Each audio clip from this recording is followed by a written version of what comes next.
Quilty is brought to you by Baby Lock.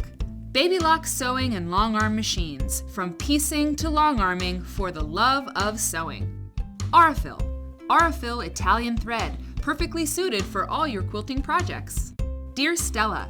A unique fabric brand with modern style. Fairfield. Together, we can make beautiful things. Hovels Sewing. Cut to the point with Hovels Sewing. Moda. Make something quilty with Moda fabrics. Northcott. Cottons that feel like silk. Omnigrid. Providing quilters with specialty rulers and accessories for over 30 years. Hello, thanks for watching Quilty. This week, Heather Kenyon joins us. Hi, Heather. Hi, Mary. I have a question for you. Okay. How many quilts do you think you've made in 2014? I mean, take a wild stab. 8. 8? I think it's like 8. That's a lot. If you don't make 8 quilts in a year, that's okay. If you make more than that, you're awesome. But I mean, people are always like, how many quilts have you made? It's like, well, I don't know. I feel like they're maybe not finished. I feel like I have 8 in various degrees of finished to will be finished by the end of the year. But if you're making like 8 quilts a year, even finishing like 5, you're doing really well. And so anyway, just so you know, Heather, you are going to teach a very cool technique today. Yes. Tell me what it is. So I saw it on the internet this summer on like Instagram and like quilt boards, people talking about glue basting. And I was like, glue basting? Like, what do you, like, to like baste your, I didn't understand. Sometimes we use glue sticks in quilting. Right. But this is something different. This is a way to like sew, essentially you sew a seam with the glue and then you sew the seam with thread on your machine. And it essentially, especially for tricky situations, can be awesome because then it's just together and you don't have to deal with pins, putting them in, taking them out, or any sort of wiggliness, especially if you were going to glue-based curves where it's life-changing. Which is what we're going to do. And when I saw this technique, I said, and I quote myself, "You just changed my life." It's amazing. Yeah. It's amazing. You need this. You need Elmer's glue, correct? And it's got to be Elmer's school glue, in part because it's washable and it's so washable. Like it's designed to like not be stuck in your kids' clothes forever. I mean, you can eat it. So it won't be stuck in your quilt forever either, which is the important part. That was open and I almost put it in my mouth. You did. Okay. But you could do that. It's like frosting. So you need the glue and you also need a surface, something like this. Right. Because you don't want to glue and have sticky on your mat. Don't want to have sticky on your mat. I was using that because it's about the right size. Yeah. But also you could just do it on not your mat. Right. Do it on another table in your house. It's fine. So a curve like this can be like headache causing. Yes. It's not easy. I feel like when I have pieced with pins, my ends were not as straight as that. No, these are amazing. These are really... I did not trim that block. That is glue basting. Very cool. So show us how this thing works, please. So it's a little bit tricky and you kind of need the iron too, but I will start with the glue here and then we will iron. So first thing you do, and not lots of people, some people I've seen on the internet, Christy Fincher on Christy Creates on Instagram, and Sharon Chamber, they are both people who do this, and they tend to use tips, either like plastic tips or metal tips that do a very fine bit of glue.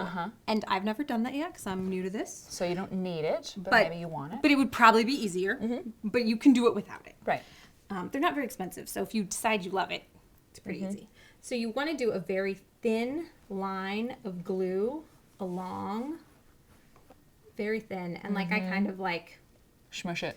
Yeah, without the tip, I just sort of smush it, make sure I move it. What is Elmer's glue, like $1 a bottle? I don't know, it's super cheap. Cool. Even if you're going to use a lot of it, like... You're not going to use that much of it. And then what's it made out of? I'm just kidding. I have no idea. And what you would do is you're going to attach this to that, but you kind of need the iron by lining up your angle here to your angle there. Okay. And then you're going to press it down around onto it. But you need the iron. Okay. So I'm going to move to the iron. Great. And no steam, I would imagine. No steam. Absolutely no steam. You want a hot iron. And I'd probably... Right? Move that with you. Well, no, because you don't want to iron that. Yeah, you don't probably want to iron it. So, maybe what we can do is we can find tips for cleaning up an ironing surface. I mean, I don't think the glue is going to be that because it's all washable. Because it's water soluble. Line it up. You are literally gluing the two pieces together, correct? Yes, literally gluing the two pieces together. This is the trickiest part. And I feel like it's tricky on your sewing machine when you're doing this, when you're sewing curves, with the wiggling Great. of your seam. And you just need to set the glue on the seam, like it dries in like 5 seconds, with that 10 heat. seconds with the heat. Yeah. And then it is in one place. And that's the part where it's so much better Yes. than, as you see there, we can see that it is lined as good as I could. Yeah, it's good. Some are better than others. Yeah, I did this other one. looks super precise. I'm gonna Yeah, sew this so one both just lines are because. together. Yeah, Yep. it's amazing. Take it to the sewing machine and sew it. Great.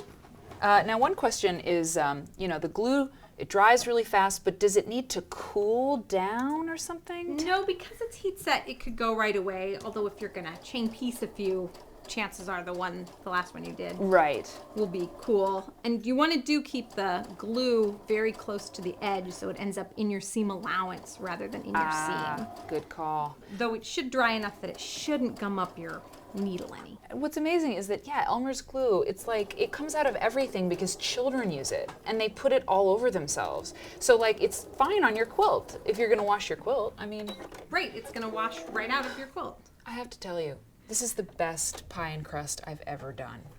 Mine Because was of glue. Because of the glue. And then you'd go to flip it over, Oh! and it's so easy to press. And it's so good. so much easier than any other way I've done a pie and crust ever. I gotta go. I'm gonna go sew. I can't, I'm done. So then when you press these, you just do it very gently and get, well, I have a little weird, no, it's fine. It's amazing. It's really amazing. And thank you so much, Isn't Heather. this great? Yes. Life-changing. The day I found out about it. Yeah, I no longer fear curves at all. No. And I said I didn't before, but I actually did. That is a good thing to do. Look on the internet. There's great tutorials. There's all kinds of tips. Quilters love the internet, and there's a reason why. Stuff like this. Thanks. See you next time. Bye. Quilty is brought to you by Baby Lock.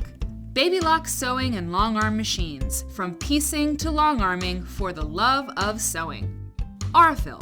Aurifil Italian thread. Perfectly suited for all your quilting projects. Dear Stella. A unique fabric brand with modern style. Fairfield. Together, we can make beautiful things. Hovels Sewing. Cut to the point with Hovels Sewing. Moda. Make something quilty with Moda fabrics. Northcott. Cottons that feel like silk. Omnigrid. Providing quilters with specialty rulers and accessories for over 30 years.